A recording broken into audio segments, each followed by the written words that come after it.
Welcome to my channel. En mi cumpleaños de 70 años, mi hermana Vilma me miró desde el otro lado de la mesa y dijo con una sonrisa: Delia, cuéntame, ¿estás disfrutando tu fideicomiso de $500,000? Yo la miré confundida, sin entender. Las palabras no me llegaban completas. Pregunté despacio, sintiendo que algo en mi pecho se apretaba: ¿de cuál fideicomiso estás hablando? Mi hijo Renato dejó caer el tenedor. Mi nuera Clara se puso pálida como la pared.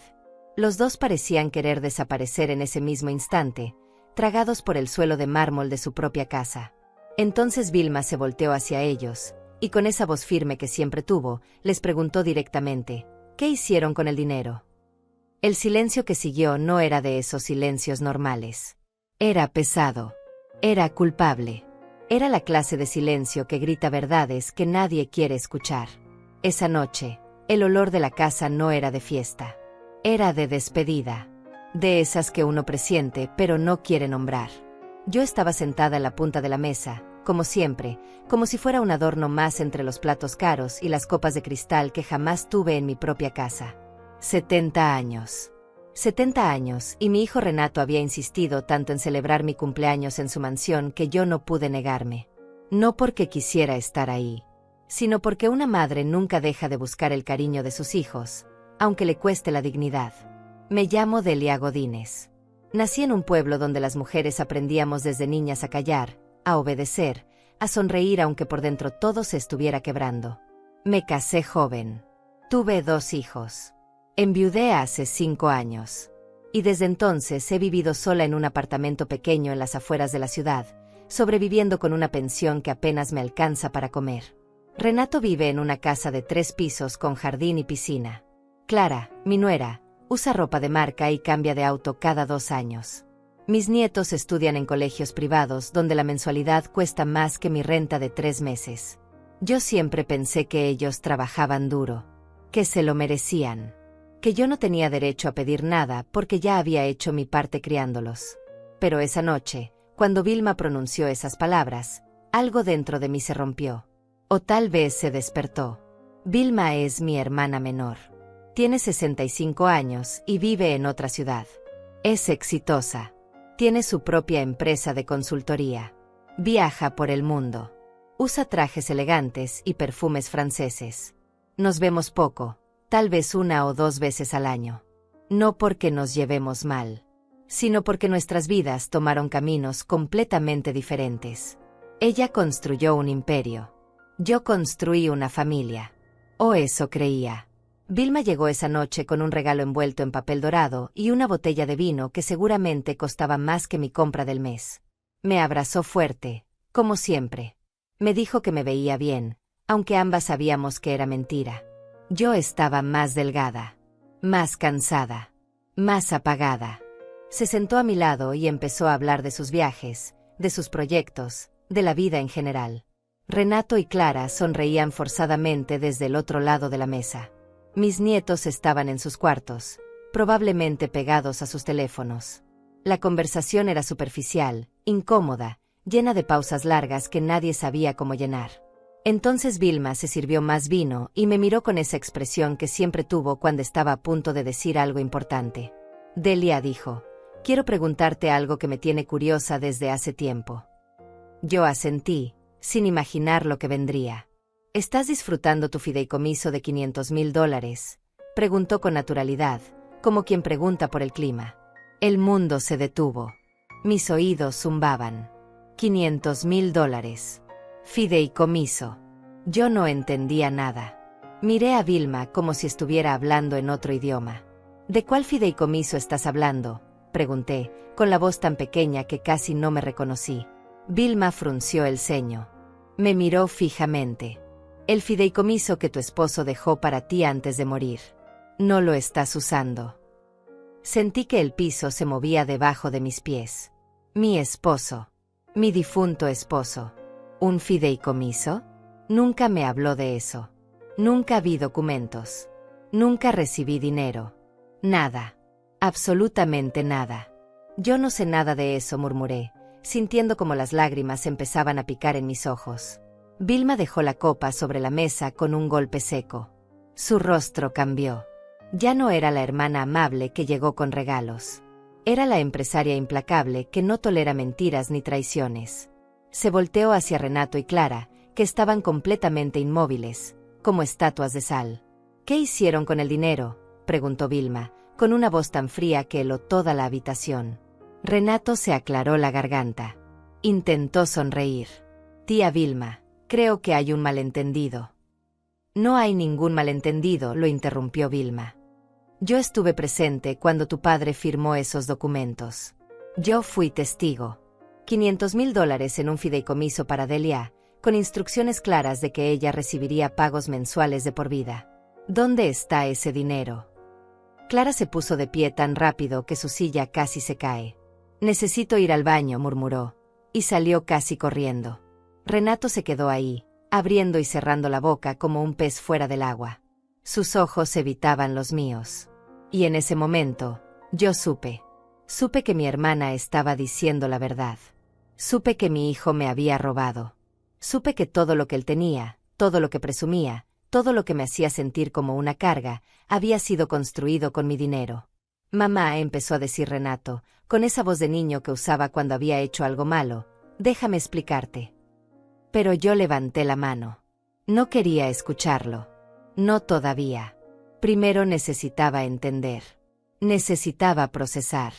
Necesitaba respirar. Vilma sacó su teléfono. Voy a llamar a Ignacio Chávez, dijo firmemente. El abogado que ayudó a tu padre con el fideicomiso. Él tiene todas las copias. Todos los documentos. Todo. Renato palideció aún más. Tía, no es necesario. Oh, sí que es necesario, respondió Vilma, ya marcando el número. Yo seguía sentada ahí, mirando mi plato de comida que no había tocado. Todo daba vueltas en mi cabeza. Mi esposo me había dejado $500,000. $500,000. Yo había estado viviendo con menos de $800 al mes. Saltándome comidas. Usando ropa vieja. Sintiéndome una carga para mi hijo. Y todo ese tiempo, él tenía mi dinero. Mi dinero. Las lágrimas empezaron a caer. No podía detenerlas. No eran lágrimas de tristeza solamente. Eran de rabia. De humillación. De traición tan profunda que me partía el alma. Vilma terminó la llamada y puso su mano sobre la mía. Ignacio viene para acá, dijo suavemente. Vamos a resolver esto. Te lo prometo. Renato seguía ahí, paralizado, con la cara roja y la frente sudada. Clara no había vuelto del baño. El cumpleaños que se suponía era una celebración se había convertido en un juicio. Y yo, la festejada, era la única que no sabía que había sido víctima de un crimen. Para entender cómo llegué hasta ese momento, sentada en esa mesa sintiéndome como una idiota, necesito que me acompañen atrás en el tiempo. Necesito que vean quién era yo antes de esa noche. Antes de descubrir que mi propia sangre me había robado la vida que merecía. Yo siempre fui la mujer invisible. La que servía el café pero nunca lo tomaba. La que cocinaba para todos pero comía las sobras. La que escuchaba los problemas de todos pero nunca hablaba de los suyos. Así me criaron. Así crié a mis hijos. Así viví durante 70 años. Mi esposo murió hace 5 años de un infarto repentino. Él era un hombre trabajador, honesto, callado como yo. Trabajó toda su vida como contador en una empresa mediana. No éramos ricos, pero tampoco pasábamos hambre. Teníamos una casa modesta, un auto viejo, una vida simple. O eso pensaba yo. Cuando él murió, yo estaba destrozada. No solo por el dolor de perderlo, sino porque me sentía completamente perdida. Él manejaba todo el dinero, todos los papeles, todas las decisiones importantes. Yo solo firmaba donde él me decía que firmara. Nunca pregunté, nunca dudé. Confiaba en él completamente. Renato se encargó de todo después del funeral. Él organizó los papeles. Él habló con los abogados. Él me explicó que papá había dejado algunas deudas y que la pensión que yo iba a recibir era pequeña. Me dijo que vendría a la casa familiar porque necesitábamos pagar esos compromisos. Yo acepté todo sin cuestionar. ¿Qué sabía yo de finanzas? ¿Qué sabía yo de leyes? Me mudé a un apartamento pequeño en un barrio alejado. Un lugar con una habitación, una cocina diminuta y un baño que siempre tenía problemas con las tuberías. La renta era de $300 al mes. Mi pensión era de $750. Hacía cuentas todos los días para que me alcanzara. Compraba lo más barato en el supermercado. Caminaba en lugar de tomar el autobús para ahorrar $1. Apagaba las luces en cuanto salía de una habitación. Renato me visitaba una vez al mes, tal vez. Siempre llegaba apurado. Siempre con el teléfono en la mano. Me daba $200 y me decía que era todo lo que podía ayudarme. Yo le agradecía como si me estuviera regalando el mundo. $200 que hacían la diferencia entre comer pollo o solo arroz esa semana. Clara nunca venía conmigo. Decía que estaba ocupada con los niños, con el trabajo, con 1000 cosas. Las pocas veces que la vi, me miraba con una mezcla de lástima y desprecio. Como si yo fuera un mueble viejo que ya no servía, pero que tampoco se podía tirar a la basura. Mis nietos me veían como una extraña. Cuando Renato me invitaba a su casa para las fiestas, ellos apenas me saludaban. Subían corriendo a sus cuartos llenos de juguetes caros y pantallas gigantes. Yo me quedaba abajo, sentada en la sala enorme, sintiéndome pequeña. Sintiéndome fuera de lugar. Veía su casa y no entendía cómo mi hijo había logrado tanto. 3 pisos. Pisos de mármol. Muebles importados. Una cocina que parecía sacada de las revistas. Clara presumía sus carteras de diseñador. Renato hablaba de sus inversiones. Yo pensaba que tal vez él era más inteligente que su padre. Más ambicioso. Más capaz. Nunca sospeché que todo lo que él tenía era mío. Los días en mi apartamento eran todos iguales. Me levantaba temprano aunque no tuviera nada que hacer. Tomaba café aguado porque el bueno era muy caro. Miraba por la ventana a la gente que pasaba corriendo hacia sus trabajos, sus vidas, sus propósitos. Yo ya no tenía ninguno. Limpiaba el apartamento aunque ya estuviera limpio. Veía telenovelas que no me interesaban solo para escuchar voces que no fueran la mía. Cocinaba para una sola persona y me sobraba comida que guardaba para el día siguiente. Y el siguiente. Y el siguiente. Los vecinos eran amables pero distantes. Todos trabajaban. Todos tenían familias ocupadas. Yo era la vieja del apartamento 203. La que saludaba en el pasillo. La que nunca causaba problemas. La que pagaba su renta a tiempo vendiendo algunas de las pocas joyas que me quedaban cuando el dinero no alcanzaba. Tenía una amiga. Patricia. Vivía en el apartamento de al lado. Era viuda como yo, pero tenía una pensión mejor. Sus hijos la llamaban todos los días. La visitaban los fines de semana. Le pagaban viajes. Yo la envidiaba en silencio. Patricia notaba cosas. Me preguntaba por qué mi hijo nunca estaba. ¿Por qué yo usaba la misma ropa todo el tiempo? ¿Por qué a veces escuchaba que yo lloraba en las noches cuando creía que nadie me oía? Un día, tomando té en su apartamento, me dijo algo que se me quedó grabado. Delia, tú siempre has sido de las que tragan todo. De las que aguantan. De las que callan. Pero nadie te va a dar un premio por sufrir en silencio. A veces hay que dejar de tragar. A veces hay que escupir lo que nos envenena. Yo me reí nerviosamente. Le dije que estaba bien. Que no me faltaba nada. Que mi hijo hacía lo que podía por mí. Pero Patricia me miró fijamente y movió la cabeza. Un día vas a despertar, Delia. Y ese día espero que no sea demasiado tarde. No entendí sus palabras entonces. Ahora sí. Los flashbacks me llegan en oleadas. Recuerdo cuando Renato era niño y yo trabajaba limpiando casas para pagarle clases de inglés. Recuerdo las noches sin dormir cuando él estaba enfermo y yo no tenía dinero para el médico, pero igual lo llevaba. Recuerdo cómo vendí mi anillo de bodas para pagarle la universidad.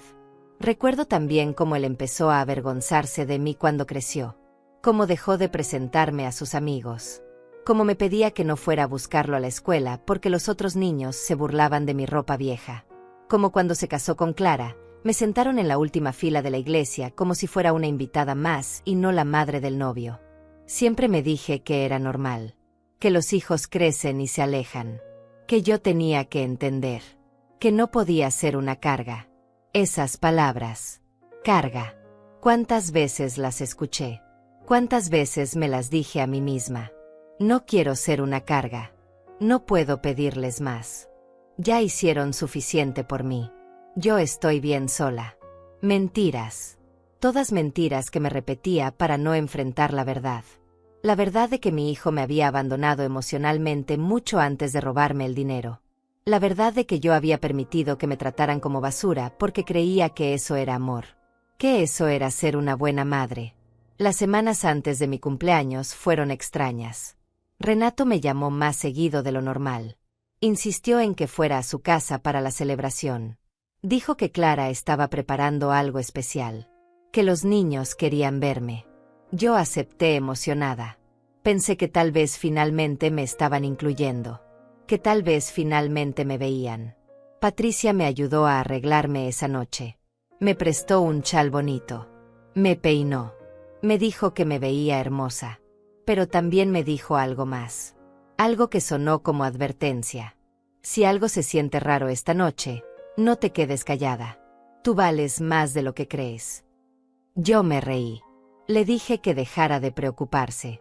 Que solo iba a cenar con mi familia. Que todo estaría bien. Pero mientras el taxi me llevaba hacia la casa de Renato, algo en mi estómago se retorcía. Una sensación que no podía nombrar. Como si mi cuerpo supiera algo que mi mente todavía no quería aceptar. Llegué y la casa estaba iluminada. Música suave. Olor a comida cara. Renato abrió la puerta con una sonrisa grande. Demasiado grande. Clara me saludó con un beso en la mejilla. Demasiado dulce. Los niños bajaron a darme un abrazo rápido antes de volver a desaparecer. Demasiado ensayado. Todo era demasiado. Me senté en esa mesa enorme sintiéndome más sola que en mi apartamento vacío. Y entonces llegó Vilma. Mi hermana. La que no sabía que iba a estar ahí. La que Renato no esperaba. La que tenía la llave para abrir la caja de mentiras que él había construido con tanto cuidado. Todo empezó a torcerse 3 semanas antes de mi cumpleaños. Aunque en ese momento yo no lo sabía. Yo seguía viviendo mi vida de siempre. Mi vida pequeña. Mi vida de sobrevivir día a día con $750 al mes y la ilusión de que algún día las cosas mejorarían. Era un martes por la tarde. Yo estaba sentada en mi sala viendo las noticias cuando sonó el teléfono. Era Renato. Eso ya era raro. Él no llamaba los martes. Él llamaba los domingos, si acaso. Y siempre las conversaciones duraban menos de 5 minutos. Mamá, dijo con una voz extraña. Una voz que intentaba sonar casual, pero que estaba llena de algo que no podía identificar. ¿Cómo estás? Bien, hijo. ¿Todo bien por allá? Sí, todo bien. Oye, quería hablarte sobre tu cumpleaños. Se acerca, ¿verdad? Mi cumpleaños. 70 años. Yo no había pensado mucho en eso. ¿Para qué? No había nada que celebrar. Otro año más de soledad. Otro año más de contar monedas. Sí, el 23, respondí sin mucho entusiasmo. Clara y yo queremos hacer algo especial. Una cena en la casa. ¿Te parece? Me sorprendió. Ellos nunca organizaban nada para mí. Mi último cumpleaños lo pasé sola comiendo sopa enlatada frente al televisor. No tienen que molestarse, dije automáticamente. Yo estoy bien. No necesito nada. Mamá, no es molestia. Queremos hacerlo. Los niños también quieren estar. Va a ser lindo. Sí. Algo en su tono me incomodó. Era demasiado insistente. Demasiado ansioso. Pero yo quería creerle. Quería creer que tal vez mi hijo finalmente me estaba viendo. Que tal vez finalmente le importaba. Está bien, acepté. Gracias, hijo. Perfecto. Te mando a buscar ese día. No te preocupes por nada. Colgó rápido. Como siempre. Yo me quedé ahí con el teléfono en la mano, sintiendo una mezcla de emoción y desconfianza. ¿Por qué ahora? ¿Por qué este año? ¿Qué había cambiado? Los días siguientes fueron iguales a todos. Pero yo no podía dejar de pensar en esa cena. Me ilusionaba. Me permitía soñar con que tal vez las cosas entre Renato y yo podían mejorar. Que tal vez él había reflexionado. Que tal vez recordaba todo lo que yo había hecho por él. Una semana después, Renato volvió a llamar. Esta vez su voz sonaba más tensa. Mamá, necesito preguntarte algo. ¿Has hablado últimamente con la tía Vilma? La pregunta me extrañó. Vilma y yo hablábamos cada 2 o 3 meses. Conversaciones cortas. Ella siempre ocupada. Yo siempre sin mucho que contar. No, hace como 2 meses que no hablo con ella. ¿Por qué? Por nada. Solo curiosidad. Oye, sobre la cena, mejor que sea algo íntimo. Solo nosotros. Familia cercana. ¿Te parece? Claro, hijo. Como tú quieras. Pero algo en esa conversación me dejó intranquila. ¿Por qué preguntaba por Vilma? ¿Qué tenía que ver ella con mi cumpleaños? Patricia notó mi inquietud. Ella siempre notaba todo.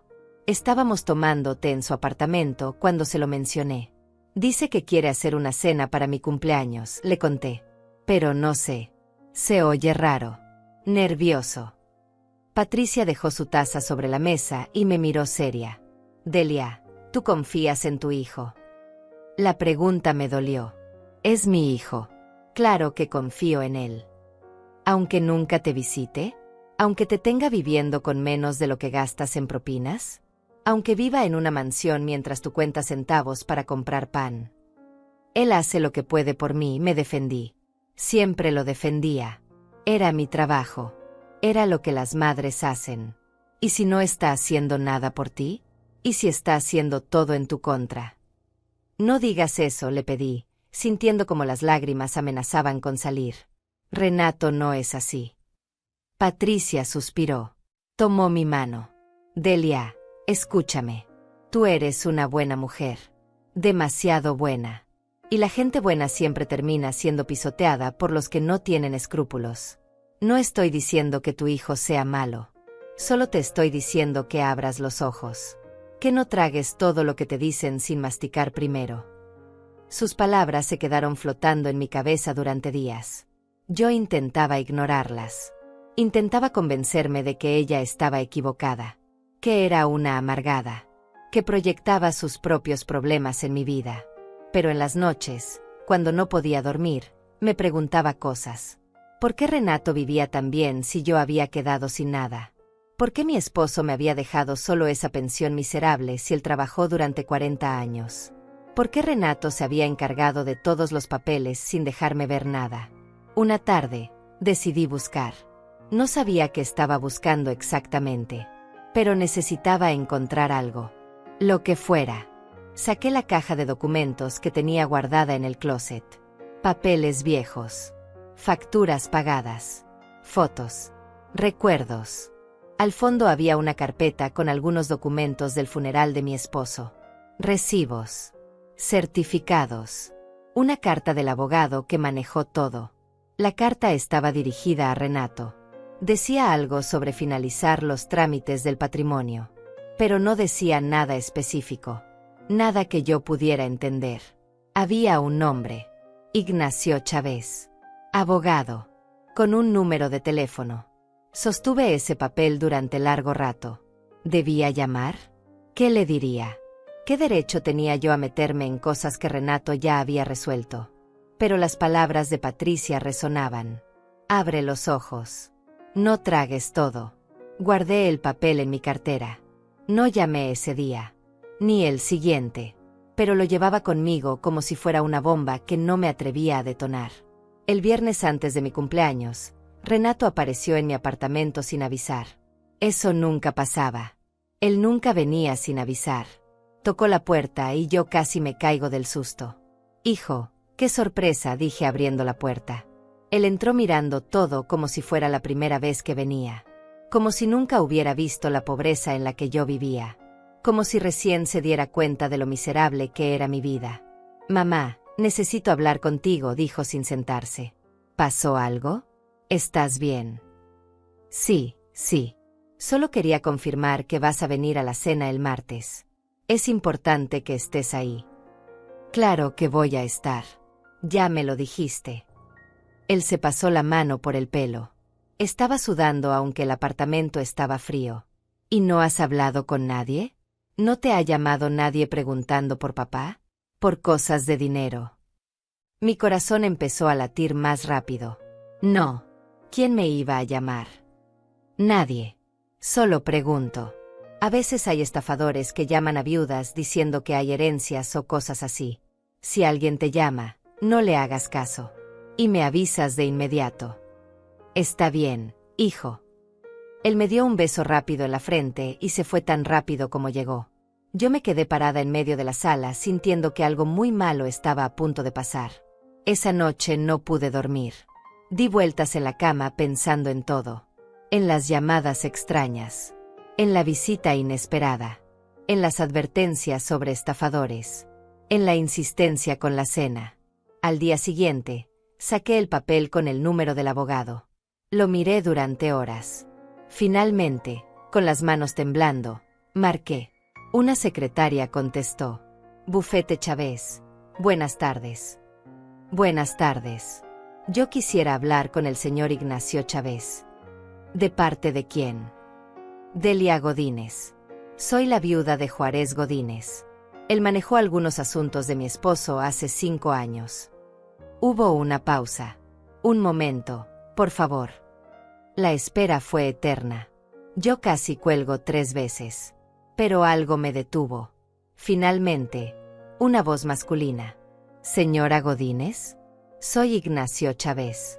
Qué sorpresa escucharla después de tanto tiempo. Disculpe que lo moleste, empecé con voz temblorosa. Yo solo quería preguntar sobre los papeles de mi esposo. Usted ayudó con todo después de su muerte. Sí, así es. Trabajé con su hijo Renato en todos los trámites. Y había algo sobre un fideicomiso. El silencio del otro lado fue sepulcral. Tan largo que pensé que se había cortado la llamada. Señora Godínez, dijo finalmente con voz muy seria. Creo que usted y yo necesitamos hablar. Urgente. El día de mi cumpleaños amaneció gris. Como si el cielo supiera lo que yo todavía no quería aceptar. Me levanté temprano aunque la cena era en la noche. No pude dormir pensando en la conversación con el abogado Ignacio Chávez. Después de esa llamada, él me había pedido que nos viéramos. Me dijo que había cosas que yo necesitaba saber. Cosas que debieron habérmelas dicho hace 5 años. Pero yo le pedí que esperara. Le dije que tenía una cena familiar y que después podíamos hablar. No sé por qué hice eso. Tal vez porque una parte de mí todavía quería creer que todo era un malentendido. Que mi hijo no me había traicionado. Patricia tocó mi puerta a media mañana. Traía un pastel pequeño con una vela. Para que no pases tu cumpleaños sin soplar aunque sea una vela, me dijo con una sonrisa triste.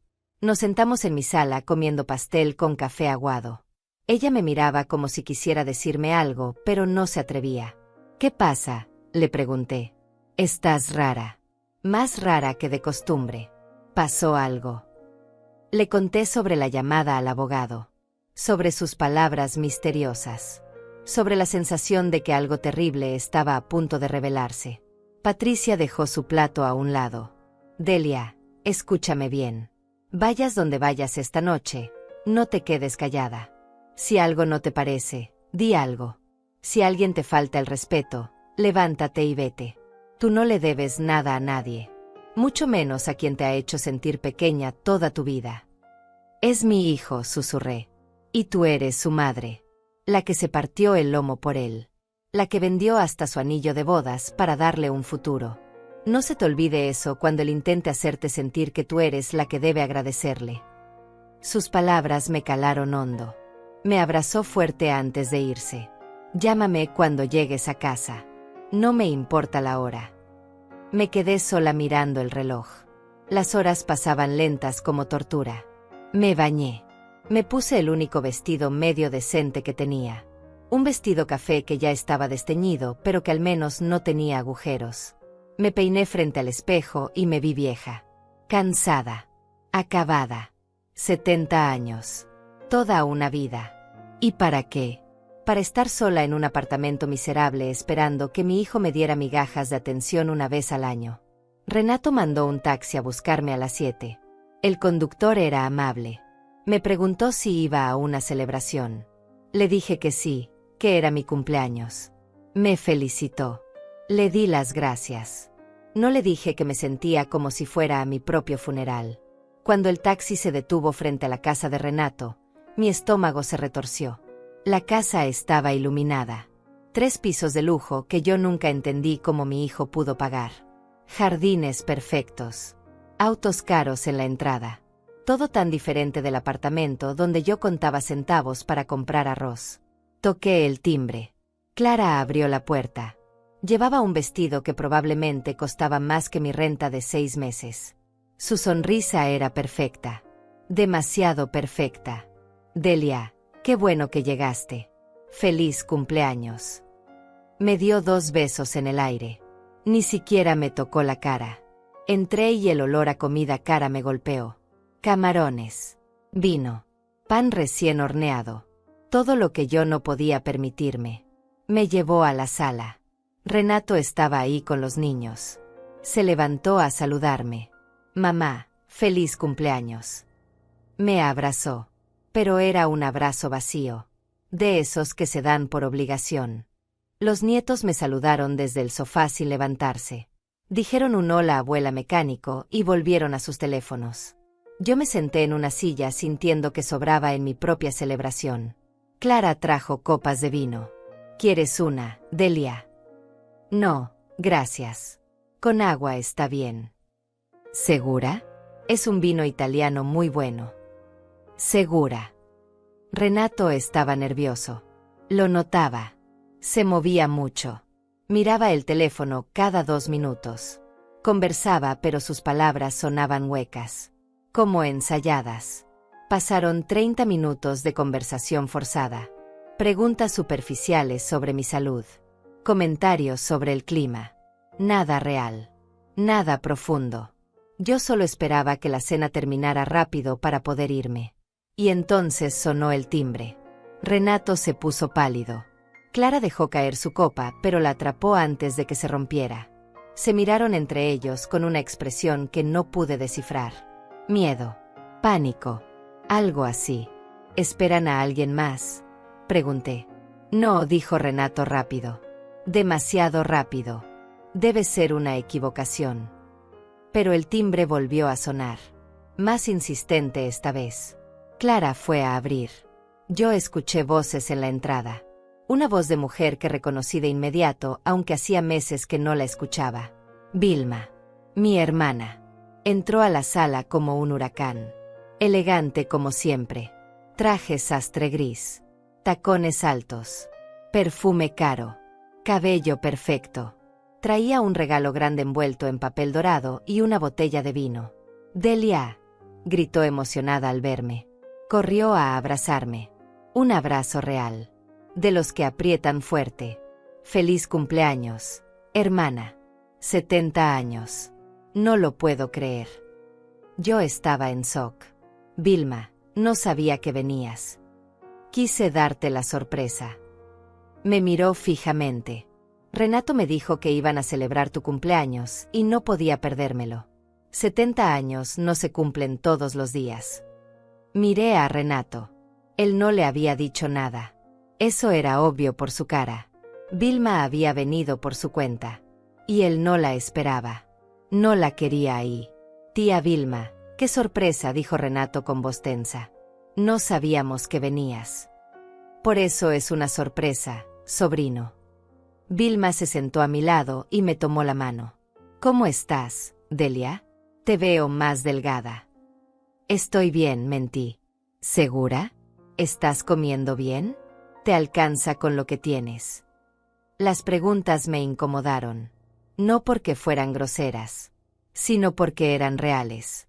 Porque tocaban la verdad que yo siempre ocultaba. Sí, todo bien. Vilma me miró como si no me creyera. Pero no insistió. En su lugar, se volteó hacia Renato y Clara. ¿Qué casa tan hermosa tienen? Cada vez que vengo me sorprende más. ¿Cómo va el negocio, Renato? Bien. Todo va bien. Me alegra. Porque sé que no es fácil mantener un estilo de vida así. Los colegios privados de los niños. Los autos. Esta casa. Todo cuesta. Pero me imagino que con las inversiones que hiciste te ha ido muy bien. Renato se aclaró la garganta. He tenido suerte. La suerte ayuda. Pero también el capital inicial. ¿Verdad?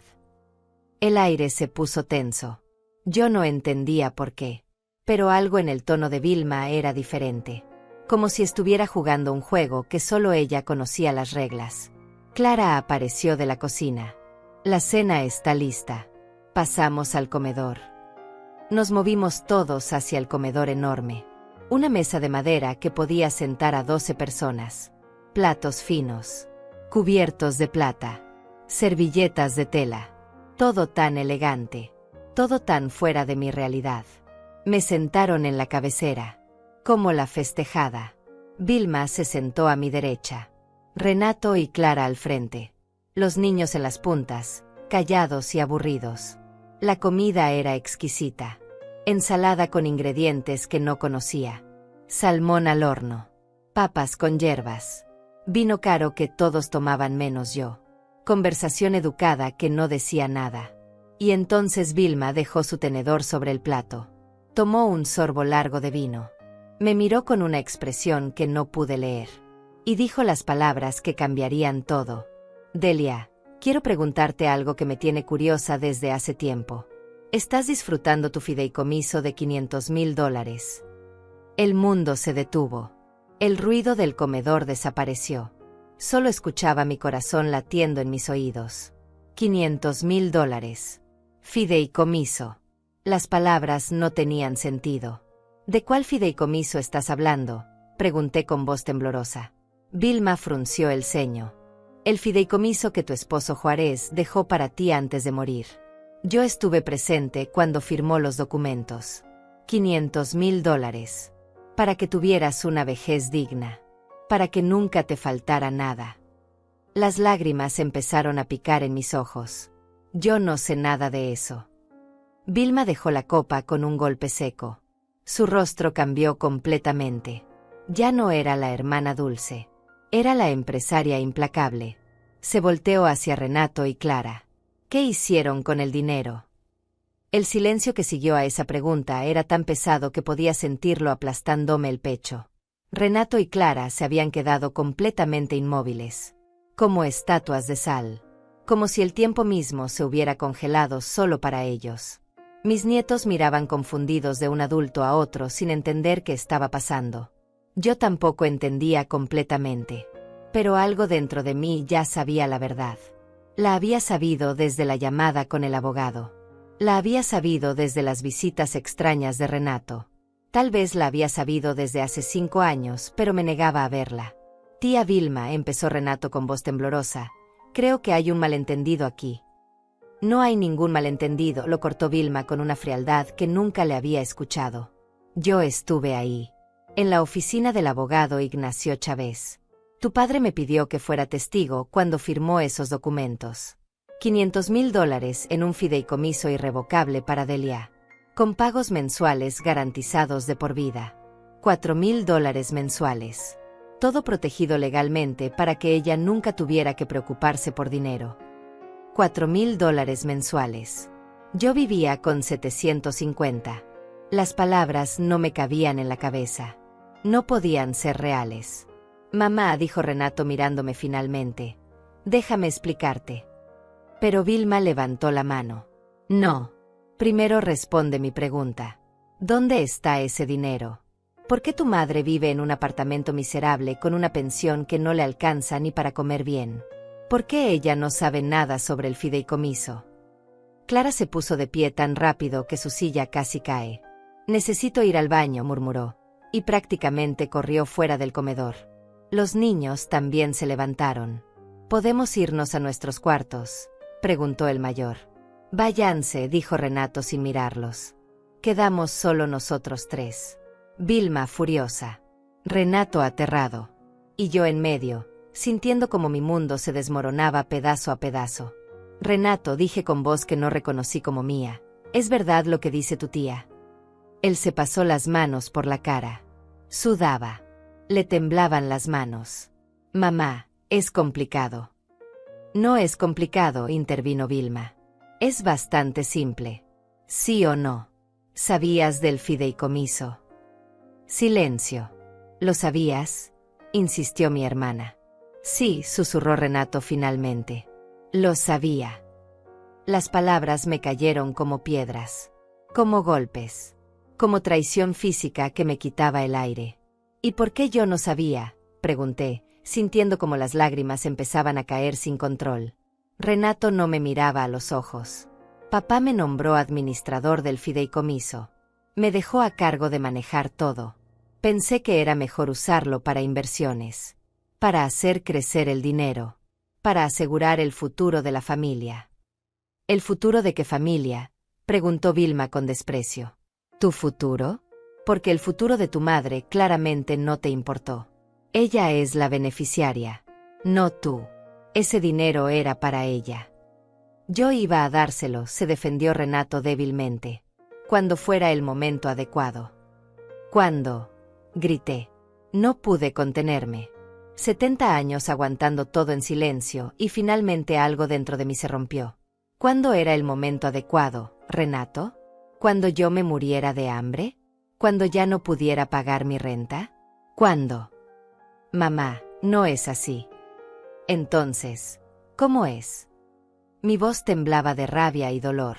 Dime cómo es que durante 5 años yo he vivido con menos de $800 al mes mientras tú tenías mi dinero.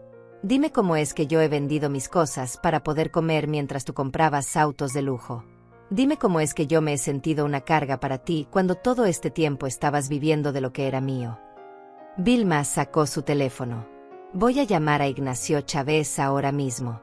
Él tiene todos los documentos, todas las pruebas. Y vamos a aclarar esto de una vez. Tía, espera, suplicó Renato. No es necesario. Oh, sí que es necesario. Vilma ya estaba marcando el número. Muy necesario. Renato me miró con ojos suplicantes. Mamá, por favor. Podemos arreglar esto en familia. No necesitamos meter abogados. ¿Arreglarlo cómo?, pregunté. ¿Dándome las migajas que tú decidas darme cuando te convenga? Siguiéndome mintiendo. Clara regresó al comedor. Tenía los ojos rojos. Había estado llorando. Se quedó de pie junto a la puerta como si estuviera lista para salir corriendo en cualquier momento. Vilma tenía el teléfono en el oído. Ignacio, soy Vilma Mesa. Estoy aquí con mi hermana Delia. Necesitamos que vengas urgente. Ahora. Sí. Es sobre el fideicomiso de Juárez Godínez. Pausa. Excelente. Te esperamos. Colgó y nos miró a todos. Viene para acá. Trae todos los documentos. Vamos a resolver esto esta misma noche. No pueden hacer esto, dijo Clara con voz chillona. Esta es nuestra casa. Y ese es el dinero de mi hermana, respondió Vilma con frialdad. El dinero que ustedes robaron. No robamos nada, protestó Renato. Yo era el administrador legal. Tenía derecho a tomar decisiones. Tenías derecho a administrar el dinero para beneficio de tu madre, no para el tuyo. Vilma se acercó a él. ¿Sabes cómo se llama lo que hiciste? Malversación. Fraude. Robo. Y puede meterte en la cárcel. Renato palideció aún más. Yo no quería hacerle daño a mamá. Solo pensé que podía hacer mejor uso del dinero. Invertirlo. Multiplicarlo. ¿Y lo multiplicaste?, preguntó Vilma. ¿Dónde están los $500,000 originales más las ganancias de 5 años de inversiones? Porque por lo que veo, están en esta casa. En esos autos. En esa ropa cara que usa tu esposa. Todo construido con el dinero de tu madre mientras ella pasaba hambre. Yo seguía sentada ahí escuchando todo como si fuera una película. Como si no fuera mi vida. Como si no fuera mi hijo del que estaban hablando.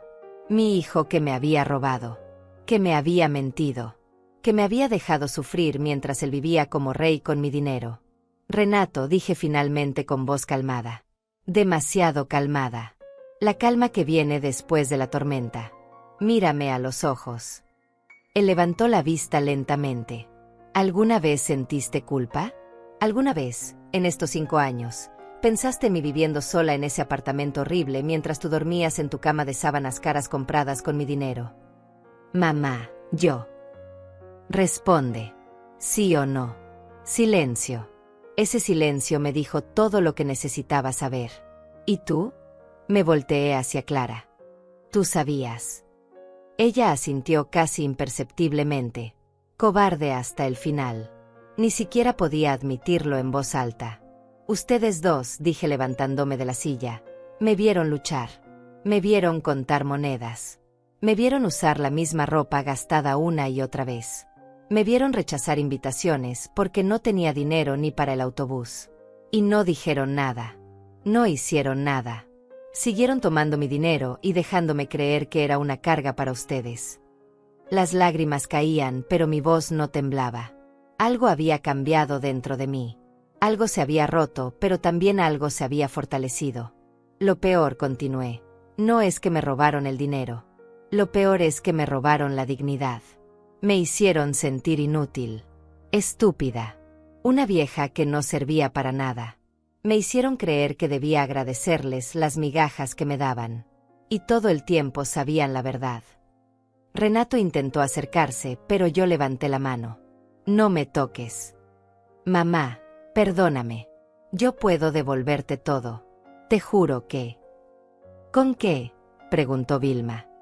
Porque si gastaste todo en esta vida de lujos, ¿de dónde vas a sacar $500,000 más 5 años de pagos mensuales que nunca le diste? Estamos hablando de más de $700,000. La cifra me mareó. $700,000. Toda una vida de seguridad que me habían quitado. Sonó el timbre. Vilma fue a abrir.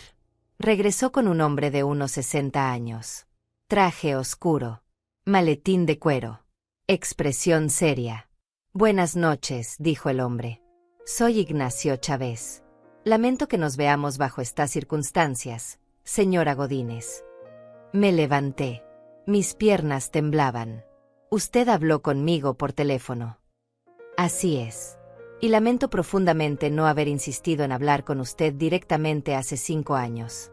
Asumí que su hijo le había informado de todo. Fue un error de mi parte. Abrió el maletín y sacó una carpeta gruesa. La puso sobre la mesa del comedor. Aquí está todo. El testamento. El fideicomiso. Los documentos de administración. Todo firmado por su esposo y por Renato como administrador. Abrió la carpeta y empezó a mostrarme papeles. Mi vista estaba borrosa por las lágrimas, pero alcanzaba a ver las cifras. $500,000. Pagos mensuales de $4,000. Mi nombre en todos los documentos como beneficiaria única.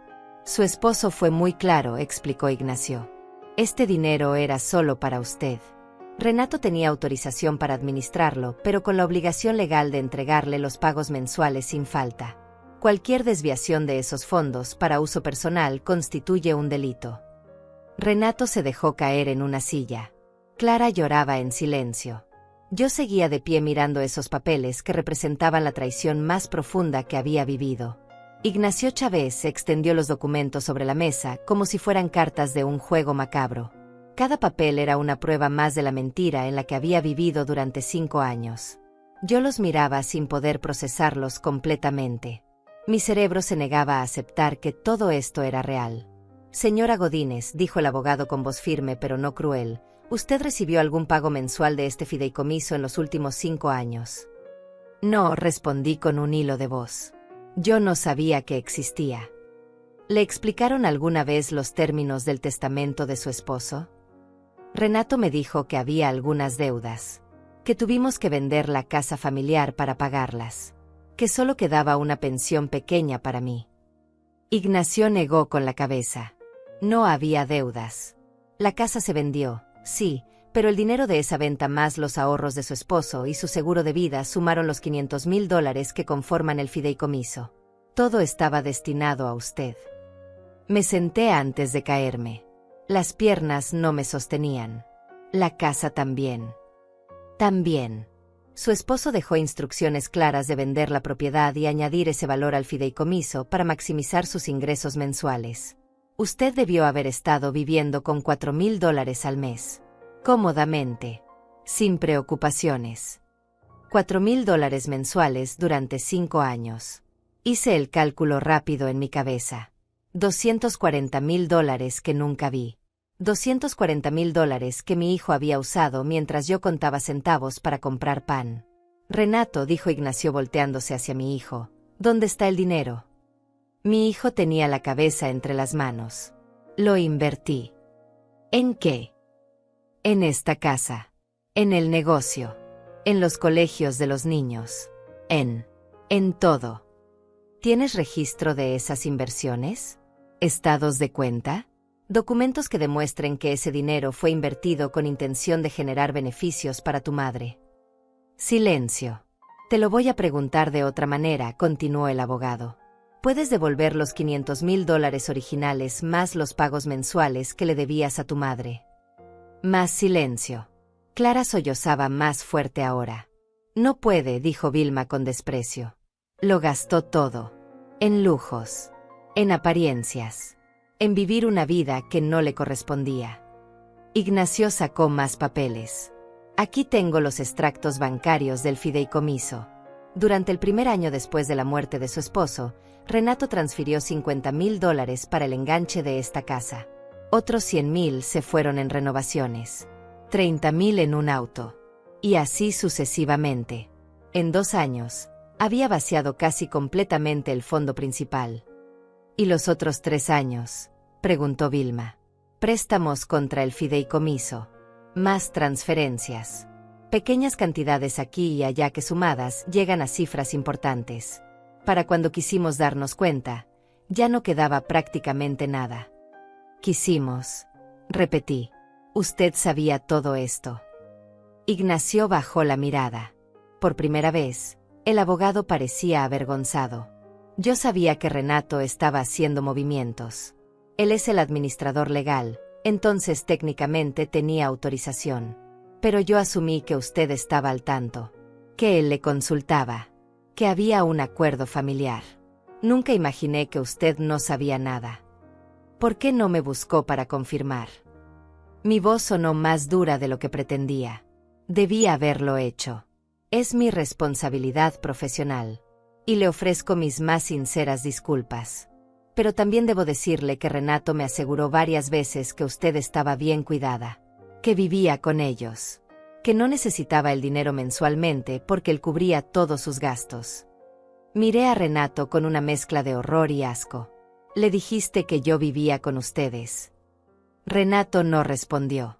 No podía ni mirarme. Le dijiste eso, grité. Ya no me importaba controlarme.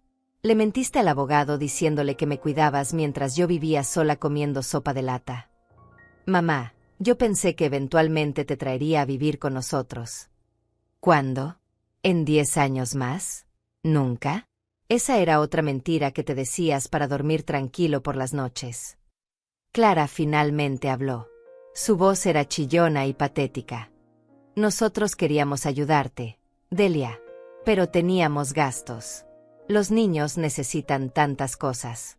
La casa es cara de mantener. No era por maldad. Vilma se rió. Pero no era una risa alegre. Era una risa llena de desprecio. ¿No era por maldad? Entonces, ¿qué era? ¿Ignorancia? ¿Codicia? Justificas robarle a una anciana porque tus hijos necesitan ir a colegios privados. No le robamos, insistió Clara débilmente. Sí le robaron, dijo Ignacio con firmeza. Legalmente, eso es exactamente lo que hicieron.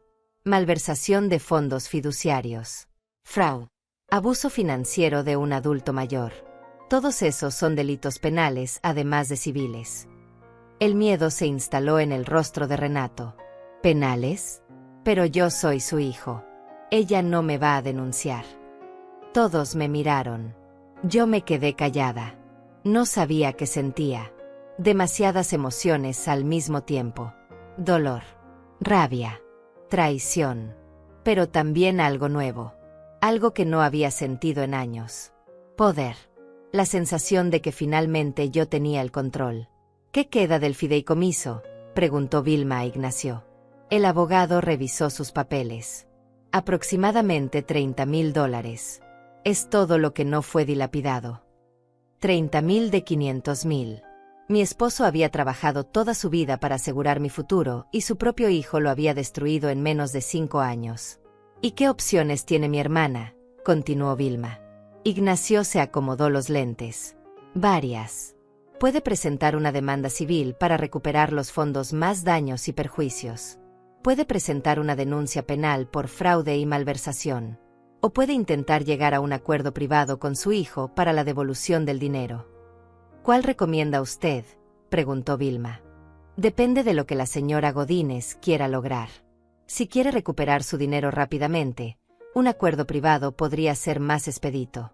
Si quiere justicia y que haya consecuencias reales, el camino legal es más apropiado aunque más largo. Me levanté de la silla. Caminé hacia la ventana. Afuera todo se veía normal. El jardín perfectamente cuidado. Las luces de la calle iluminando el vecindario de casas caras.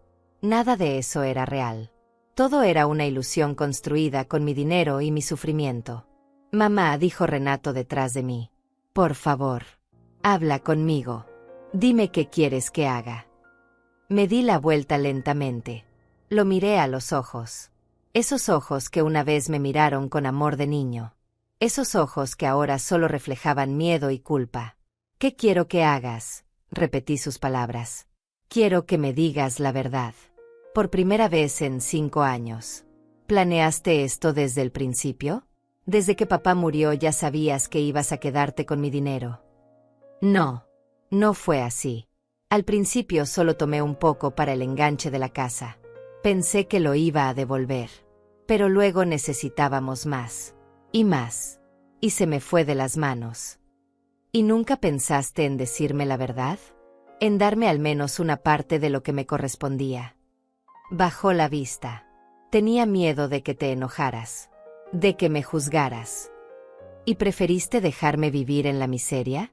¿Preferiste verme sufrir antes que enfrentar tu error? Yo pensé que tú estabas bien. Que no necesitabas tanto. Que eras feliz con tu vida simple. Esas palabras me atravesaron como cuchillos. ¿Feliz? ¿Crees que yo era feliz pasando hambre? ¿Feliz usando ropa con agujeros? ¿Feliz sintiéndome una carga para ti cada vez que te pedía 200 miserables dólares? Mamá. No me llames mamá. Una madre para ti era alguien a quien usar y descartar. Alguien cuyo sacrificio no valía nada. Alguien a quien podías mentirle y robarle sin remordimiento. Clara se acercó tímidamente. Delia, por favor, piensa en los niños. Si esto se hace público, si hay un juicio, ellos van a sufrir. Van a perder a su padre. La miré con incredulidad. ¿Me estás pidiendo que piense en tus hijos? ¿Tú que nunca pensaste en mí? ¿Qué les vas a decir cuando pregunten por qué su padre está en problemas? ¿Qué robó a su abuela y ella tuvo la desfachatez de defenderse? Vilma se puso a mi lado. No tienes que decidir nada ahora, Delia. Tómate tu tiempo. Piensa bien qué es lo que quieres. Ignacio cerró su maletín. Señora Godínez, yo voy a prepararle un reporte completo de todo. Movimientos bancarios. Transferencias. Todo documentado. Y después usted decide qué hacer con esa información. ¿Cuánto tiempo tengo para decidir?, pregunté. Legalmente, tiene varios años para presentar una demanda. Pero le recomendaría actuar pronto. Mientras más tiempo pase, más difícil será recuperar los activos. Asentí. Mi cabeza daba vueltas. Necesitaba salir de ahí. Necesitaba aire. Necesitaba estar sola para procesar todo esto. Me voy, anuncié. Yo te llevo, dijo Vilma inmediatamente. Renato dio un paso adelante. Mamá, espera. No te vayas así. Podemos hablar más. Podemos. No hay nada más que hablar esta noche, lo interrumpí. Tú hiciste lo que hiciste. Ahora yo voy a hacer lo que tenga que hacer. Caminé hacia la puerta. Vilma me siguió. Ignacio recogió sus papeles y nos acompañó. Antes de salir, Me volteé una última vez. Renato estaba parado en medio de su sala cara, en su casa lujosa, rodeado de todo lo que compró con mi dinero. Se veía pequeño, asustado, pero yo ya no sentía lástima por él. Feliz cumpleaños para mí, dije. Y salí. El silencio en el auto de Vilma era casi ensordecedor. Ella manejaba concentrada, mirando la carretera. Yo iba en el asiento del copiloto con la vista perdida en la ventana.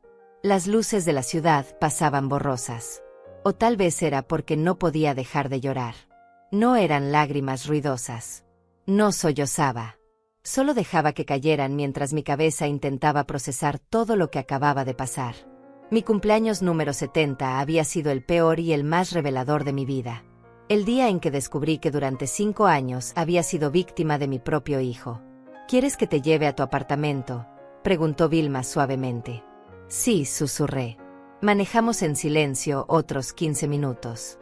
Cuando llegamos a mi edificio, Vilma apagó el motor. ¿Quieres que suba contigo? No. Necesito estar sola. Delia, no deberías estar sola esta noche. Acabas de recibir un golpe terrible. He estado sola durante 5 años. Una noche más no va a cambiar nada. Vilma suspiró. Al menos prométeme que vas a llamarme si necesitas algo. A cualquier hora. No me importa. Asentí. Bajé del auto y caminé hacia la entrada. Mis piernas pesaban como si cargara el mundo entero. Subí las escaleras lentamente. Cada escalón era un esfuerzo. Cuando finalmente llegué a mi puerta, mis manos temblaban tanto que me costó meter la llave. Entré al apartamento y lo vi con ojos nuevos. Este lugar miserable. Este cuarto diminuto. Esta cocina donde apenas cabía una persona. Este baño con tuberías rotas. Todo esto había sido mi vida mientras mi hijo vivía como rey. Me senté en el sofá viejo que compré de segunda mano y finalmente dejé salir todo. Lloré como no lloraba desde el funeral de mi esposo. Lloré por los 5 años perdidos. Por las noches con hambre. Por la vergüenza de no poder comprarle un regalo decente a mis nietos en Navidad. Por cada vez que me sentí inútil y vieja y como una carga. Pero también lloré de rabia. Una rabia que había estado guardada durante 70 años. Rabia contra un mundo que me enseñó a callar. Contra una vida que me enseñó a aguantar. Contra mí misma por haber aceptado todo sin cuestionar nunca. No sé cuánto tiempo estuve ahí sentada en la oscuridad. Eventualmente, escuché que tocaban la puerta. Era Patricia. Vi que llegaste, dijo cuando abrí. Traía 2 tazas humeantes. Te hice té. Y no acepto un no como respuesta. Dejé que entrara. Nos sentamos juntas en el sofá. Ella no me preguntó nada. Solo esperó. Y yo, después de tomar un sorbo de té, se lo conté todo. Cada palabra. Cada revelación. Cada traición. Patricia escuchó en silencio. Cuando terminé, dejó su taza sobre la mesa y me tomó las manos. Delia, ¿sabes lo que acaba de pasar esta noche? Me enteré que mi hijo me robó. No. Bueno, sí. Pero también pasó algo más importante. Tú dejaste de tragar. Tú dejaste de callar. Por primera vez en tu vida, exigiste respuestas. Exigiste verdad. Y eso, amiga mía, es el principio de todo. No me siento fuerte, admití. Me siento destruida. Estar destruida y estar débil no es lo mismo. A veces hay que desmoronarse completamente para poder reconstruirse de la manera correcta. Sin las mentiras. Sin el peso de las expectativas de otros. Sus palabras resonaron en mí. Tenía razón. Algo había cambiado esta noche. No solo había descubierto la verdad. También había descubierto mi voz. La voz que había callado durante 70 años porque me enseñaron que las mujeres buenas no se quejan. Que las madres buenas todo lo perdonan. Que las esposas buenas obedecen. ¿Qué vas a hacer?, preguntó Patricia. No lo sé todavía. El abogado me va a mandar toda la documentación. Tengo opciones. Pero no sé cuál elegir. ¿Cuál es la que te da más miedo? La pregunta me tomó por sorpresa. Miedo. Sí. A veces lo que más miedo nos da es lo que más necesitamos hacer. Pensé en eso. ¿Qué me daba más miedo? ¿Demandar a Renato? ¿Denunciarlo penalmente? ¿Destruir la imagen perfecta que él había construido? No. Lo que más miedo me daba era otra cosa. Me da miedo ser libre, dije en voz baja. Me da miedo tener dinero. Me da miedo no necesitarlo. Porque entonces ya no tengo excusa para seguir siendo invisible. Para seguir siendo pequeña. Para seguir aceptando migajas. Patricia sonrió con tristeza. Eso es exactamente lo que necesitas enfrentar entonces. Se quedó conmigo hasta tarde. Cuando finalmente se fue, me quedé despierta en la oscuridad pensando. Recordando. Procesando. Recordé a la niña que fui. La que soñaba con ser maestra. Pero mis padres dijeron que las mujeres no necesitan estudiar tanto. Que era mejor casarse joven y formar familia. Recordé a la joven que quería trabajar. Pero mi esposo dijo que las esposas se quedan en casa. Que su trabajo era cuidar a los niños y mantener la casa limpia. Recordé a la madre que quería hacer cosas por sí misma. Pero mis hijos me decían que descansara. Que ya había hecho suficiente. Que ellos se encargarían de todo. Toda mi vida había sido una serie de voces diciéndome qué hacer. Qué pensar. Qué sentir. Y yo había obedecido porque creí que eso era amor.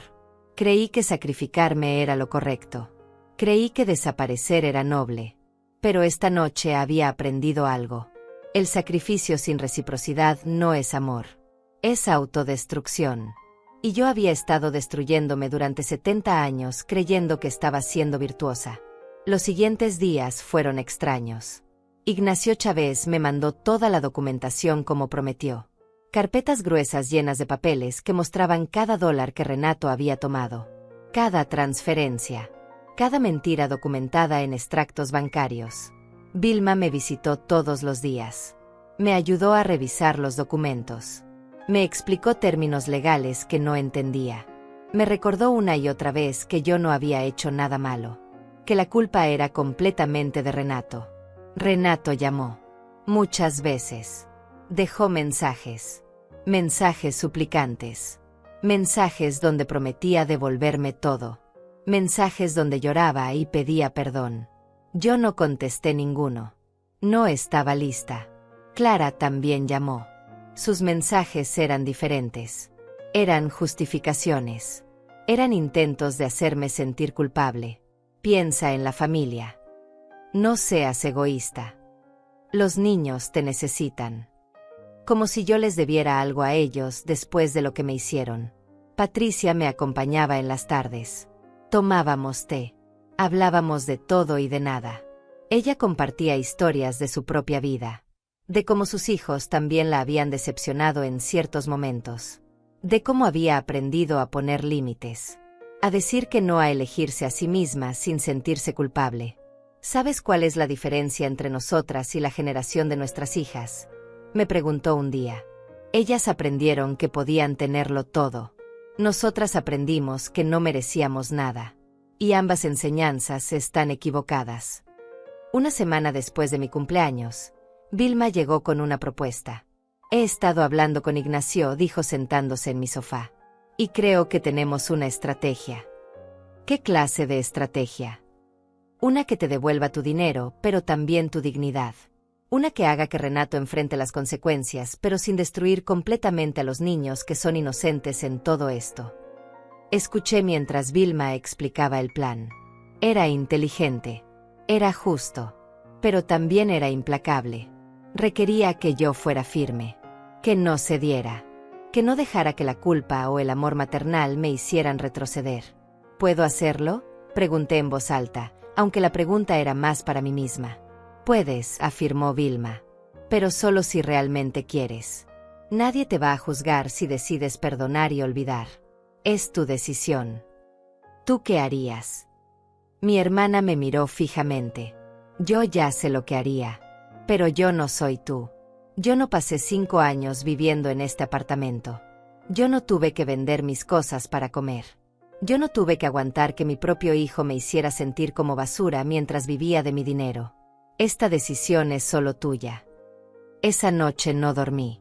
Caminé por el apartamento pequeño pensando. Pesando opciones. imaginando futuros. Finalmente, cuando el sol empezaba a salir, supe qué iba a hacer. Y por primera vez en 5 años, tal vez en 70 años, me sentí segura de una decisión.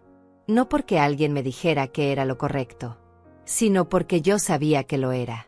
Me paré frente al espejo del baño. Miré a la mujer que me devolvía la mirada. Tenía 70 años. Arrugas profundas. Cabello completamente blanco. Manos trabajadas por años de limpiar y cocinar y servir a otros. Pero también vi algo nuevo en sus ojos. Algo que no había estado ahí antes. Determinación. Fuerza. La clase de fuerza que no viene de gritar o pelear. La clase de fuerza que viene de saber tu valor y no permitir que nadie te lo quite nunca más. No necesité levantar la voz para ser oída, me dije a mi reflejo. Solo necesité parar de abaixarla. Tomé el teléfono. Marqué el número de Ignacio Chávez. Cuando contestó, dije las palabras que cambiarían todo. Quiero que prepare los documentos. Vamos a hacer esto. Vamos a recuperar lo que es mío. Y vamos a hacerlo de la manera correcta. Con justicia. Con dignidad. Pero sin piedad. 3 días después, Renato y Clara estaban sentados frente a mí en la oficina de Ignacio Chávez. El abogado había organizado esta reunión como parte de la estrategia. Una última oportunidad para resolver todo sin llegar a los tribunales. Una oportunidad que yo iba a controlar completamente. Renato se veía terrible. Ojos hundidos. Barba sin afeitar. Ropa arrugada. Clara estaba rígida en su silla, con los brazos cruzados y una expresión de víctima que me daba náuseas. Vilma estaba sentada a mi lado. Ignacio en su escritorio con una montaña de documentos frente a él. Yo estaba en el centro. Calmada. Firme. Lista. Gracias por venir, empezó Ignacio. Estamos aquí para llegar a un acuerdo que evite un proceso legal largo y costoso para ambas partes. Mamá, interrumpió Renato inmediatamente. Yo solo quiero decirte que lo siento. Lo siento tanto. Sé que la cagué. Sé que no hay perdón para lo que hice. Pero te juro que voy a devolverte todo. Levanté mi mano. No hables todavía. Primero vas a escuchar. Se calló. Parecía un niño regañado. Pero ya no sentía lástima por él. Durante 5 años empecé con voz tranquila pero firme. Tú me robaste. Me mentiste. Me dejaste vivir en la pobreza mientras tú gastabas mi dinero en lujos. Me hiciste sentir que era una carga. Que debía agradecerte las migajas que me dabas. Todo ese tiempo, sabías la verdad. Y no dijiste nada. Mamá. Todavía no termino, lo corté. Tuviste 1000 oportunidades de decirme la verdad. 1000 oportunidades de hacer lo correcto. Y cada vez elegiste la mentira. Elegiste tu comodidad sobre mi bienestar. Entonces ahora las reglas cambiaron. Ahora yo elijo. Ignacio puso los documentos sobre la mesa. Estas son las opciones. Opción 1. Presentamos una demanda civil por malversación de fondos fiduciarios. Buscamos la devolución completa del dinero más daños y perjuicios. Eso incluye intereses acumulados y compensación por sufrimiento emocional. Estamos hablando de aproximadamente $800,000. Renato palideció. No tengo $800,000. Entonces venderías esta casa, dijo Vilma fríamente. Venderías los autos. Liquidarías todo. Y si no alcanza, trabajarías el resto de tu vida pagando la deuda. Opción 2, continuó Ignacio. Presentamos cargos penales. Fraude. Abuso financiero de adulto mayor. Malversación. Son delitos que pueden llevarte a prisión entre 5 y 10 años. Clara sollozó. No pueden hacer eso. Los niños necesitan a su padre. Los niños necesitan aprender que las acciones tienen consecuencias, respondí. Que robarle a tu propia madre no queda impune. Opción 3, dijo Ignacio. Llegamos a un acuerdo privado. Tú devuelves el dinero en los términos que tu madre establezca. Firmas documentos legales reconociendo la deuda. Y si incumples, automáticamente procedemos con las opciones 1 y 2. ¿Cuáles serían los términos?, preguntó Renato con voz quebrada. Miré a Ignacio. Él asintió. Era mi turno de hablar. Van a vender la casa, dije. Inmediatamente. Esa casa fue comprada con mi dinero. Ya no les pertenece. ¿Dónde vamos a vivir?, preguntó Clara histéricamente. Donde puedan pagar con su propio dinero. Como yo tuve que hacer durante 5 años. Van a liquidar las cuentas de inversión, continué. Van a vender el auto de lujo. Van a transferir todo ese dinero a una cuenta nueva a mi nombre que Ignacio va a administrar. Todo eso no va a alcanzar, dijo Renato. La casa tiene una hipoteca. Debo dineros. Entonces trabajarás para pagarlos. Me vas a pagar $1000 mensuales durante los próximos 20 años si es necesario. Firmado legalmente. Con intereses. Y si te atrasas un solo pago, procedo con la demanda y los cargos penales. $1000 mensuales es mucho, protestó Clara. Tenemos gastos. Los niños. Los niños pueden ir a escuelas públicas, la interrumpió Vilma. Como millones de niños en este país. No van a morir por no tener clases de tenis privadas. Además, agregué, quiero algo más. Quiero que le digas a tus hijos la verdad. Que les expliques exactamente qué hiciste. Que les enseñes que robar está mal incluso cuando es a la familia.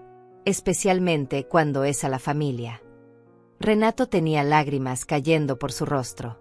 Mamá, vas a destruir a mi familia. No, dije firmemente. Tú destruiste a tu familia cuando elegiste robarme. Yo solo estoy reclamando lo que es mío. Y si tu familia no sobrevive eso, es porque estaba construida sobre mentiras desde el principio. Ignacio empujó los documentos hacia Renato. Tienes 2 opciones. Firmas este acuerdo ahora. O nos vemos en corte la próxima semana. Tú decides. Renato miró los papeles. Miró a Clara. Miró a Vilma. Finalmente me miró a mí. Buscando compasión. Buscando que yo cediera. Buscando a la madre que siempre perdonaba todo. Pero esa madre ya no existía. Firma, dije.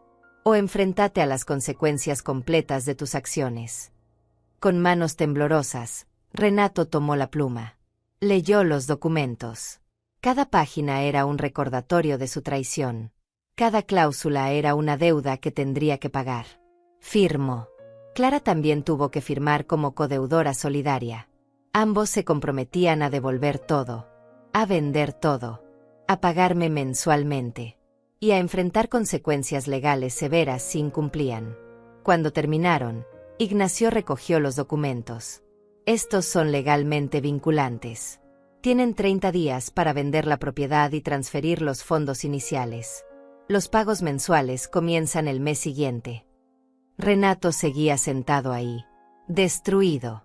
Pero yo no sentía victoria. Solo sentía un cansancio profundo. El cansancio de 70 años cargando con las expectativas de otros. ¿Algo más que quieras decirme?, le pregunté. ¿Me vas a perdonar algún día? Su voz era apenas un susurro. No lo sé, respondí honestamente. Tal vez no. Pero eso ya no depende de ti. Tú hiciste lo que hiciste. Ahora yo voy a vivir mi vida. Con o sin tu arrepentimiento. Me levanté.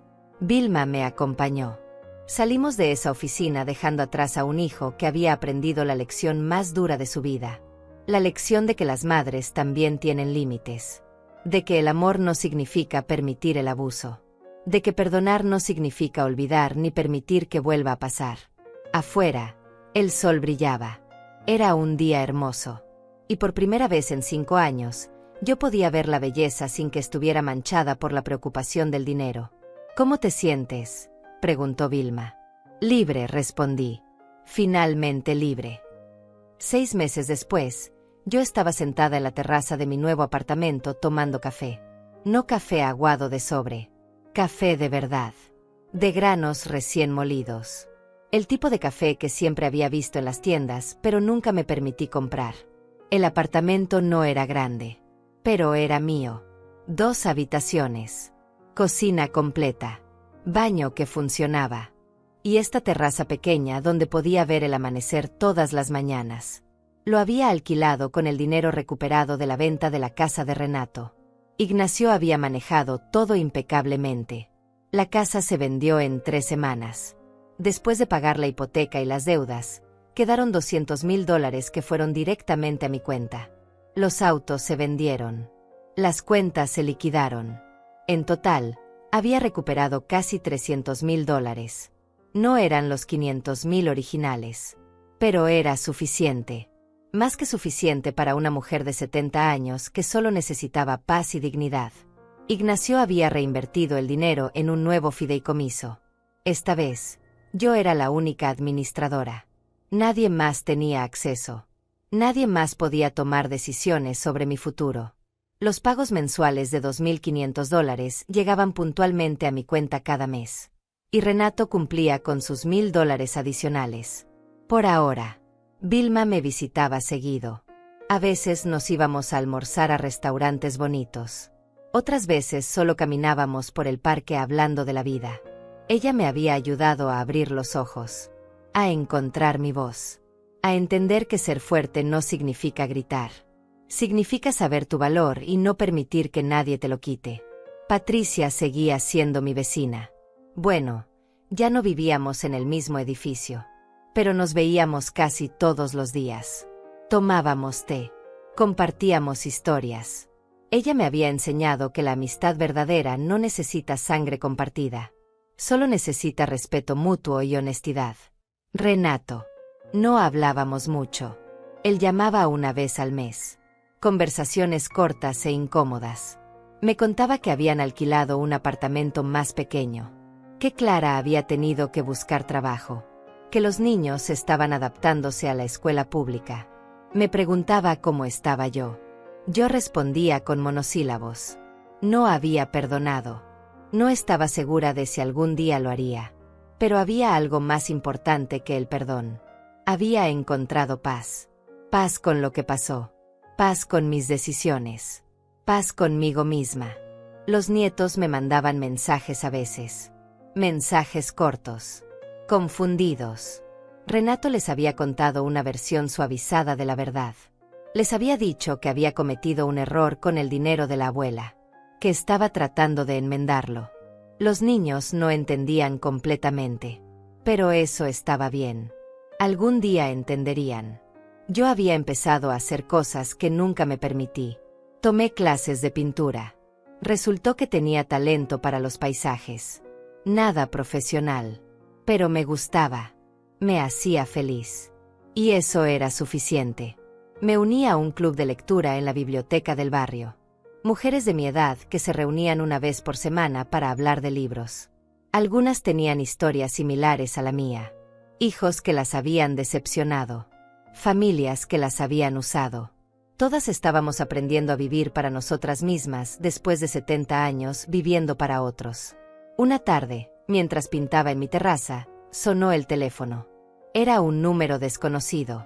Dudé en contestar. Pero algo me dijo que lo hiciera. Señora Godínez, era una voz de mujer joven. Sí, soy yo. Mi nombre es María. Soy trabajadora social del centro comunitario. Una de las mujeres de su club de lectura le contó su historia a nuestra coordinadora. Y nos preguntábamos si usted estaría interesada en hablar con otras mujeres mayores que están pasando por situaciones de abuso financiero familiar. Me quedé callada procesando la propuesta. No tiene que decidir ahora, continuó María. Pero creemos que su experiencia podría ayudar a otras mujeres. A que encuentren su voz. A que entiendan que no están solas. Déjeme pensarlo, respondí. Esa noche no pude dormir pensando en esa llamada. ¿Yo ayudando a otras? ¿Yo compartiendo mi historia? Durante 70 años había sido invisible. Silenciosa. ¿Ahora iba a hablar públicamente? Le conté a Vilma al día siguiente. Ella sonrió. ¿Recuerdas lo que te dije hace meses? Que a veces hay que desmoronarse para reconstruirse correctamente. Tú te desmoronaste. Te reconstruiste. Y ahora puedes ayudar a otras a hacer lo mismo. Tengo miedo, admití. El miedo es bueno. Significa que importa. Significa que es real. Una semana después, estaba sentada en un círculo de 10 mujeres en el centro comunitario. Todas mayores de 60. Todas con historias de familias que las habían usado. Que las habían robado. que las habían hecho sentir invisibles.